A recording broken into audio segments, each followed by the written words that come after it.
Welcome to a new deep dive, crafted just for you. Today we're diving into a stack of sources focused on some recent, kind of fascinating moments in the music world. That's right. Yeah, your sources give us three pretty distinct threads to pull on here. We've got navigating online drama around a pop star's outfit, spotlighting an emerging artist the source speaker thinks is, really on the cusp, and also analyzing the return of a familiar name after a really long time away. It's a great mix. It really touches on how music, fashion, fan culture, and career arcs all kind of collide right now. Yeah. So our mission is to unpack all this information, pull out the most important bits, and figure out what it all, really tells us. Let's jump right in then. Okay.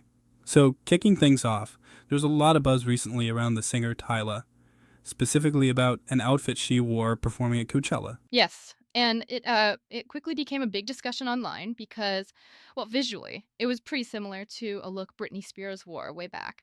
And what really got people talking, according to the source, was Tyla's direct response. Yeah. On social media, when a fan suggested the outfit was inspired by the icon Britney Spears, Yeah. Tyla replied, and I'm quoting the source here, "Love her, but I just thought the outfit was fly no inspo." Oh. And that denial, as your source details, really set things off. Some felt that, okay, maybe Tyler herself wasn't directly inspired. Right. But her stylist almost certainly was. There was one comment quoted, pretty blunt. "Girl, we have eyes, your stylist was probably inspired." Yeah, because the visual link was just so strong, right?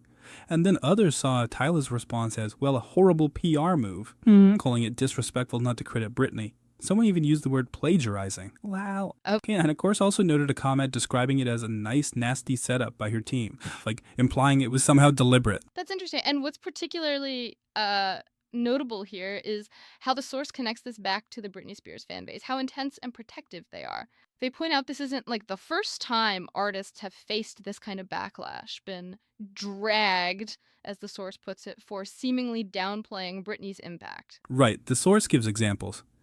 Lizzo, who apparently got accused of calling Britney an impersonator or something, and Tate McRae. Now, Tate's situation was slightly different. She mentioned, being born in 2003, growing up on Ariana, Selena, Taylor. Which is just factually true for her generation. Exactly. Not experiencing Britney and Christina Aguilera in their, absolute prime. But even that, according to the source, led to fans feeling Tate tried to downplay Britney's obvious influence on her career. They pointed to her style, her videos. It really highlights the sensitivity, doesn't it, within the fan base? Anyone they see is not giving Britney her due credit for, shaping pop culture. Totally. And the source also mentions this wasn't Tyla's only kind of snappy interaction recently. Ew, really? Yeah, like telling a fan who called her a copycat to shut the F up. Yeah, dismissing another fan's outfit idea with, "That's not it, sorry." Okay, so she's been quite direct online then. Yeah, it seems the source speaker observed that Tyla might be getting a little snappy and maybe veering into that era of artists like Rihanna. Uh-huh, the kind of clapback era. Yeah, though they did note Tyla isn't quite as sassy as Rihanna was known to be with fans. Right. Which kind of leads to the PR angle the source mentions. Responding directly to these comments online, well, it could easily be spun into something controversial. Yeah, that makes sense. So the source suggests maybe it'd be beneficial for her not to respond to certain things, just to avoid more drama. Yeah, probably wise.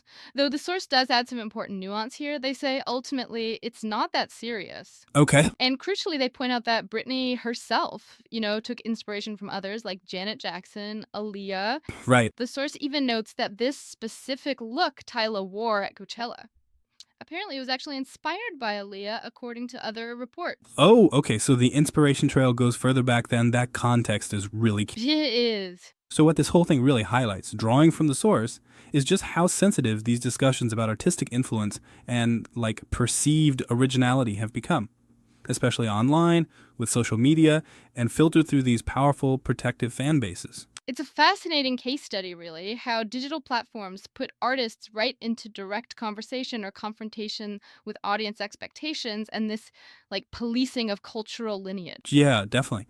So for you listening, why do you think these online conversations about inspiration versus originality just ignite with such intensity sometimes?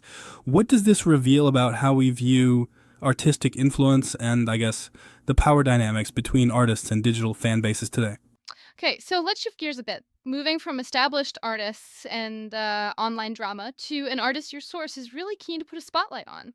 Chase Stevens. Right. The source feature mentioned knowing about her for a little while now, but felt it was, time to highlight her work properly. They brought up an earlier song, Body Favors, which apparently went viral on X, describing it as fun and, importantly, refreshing to hear a black girl do this type of pop music.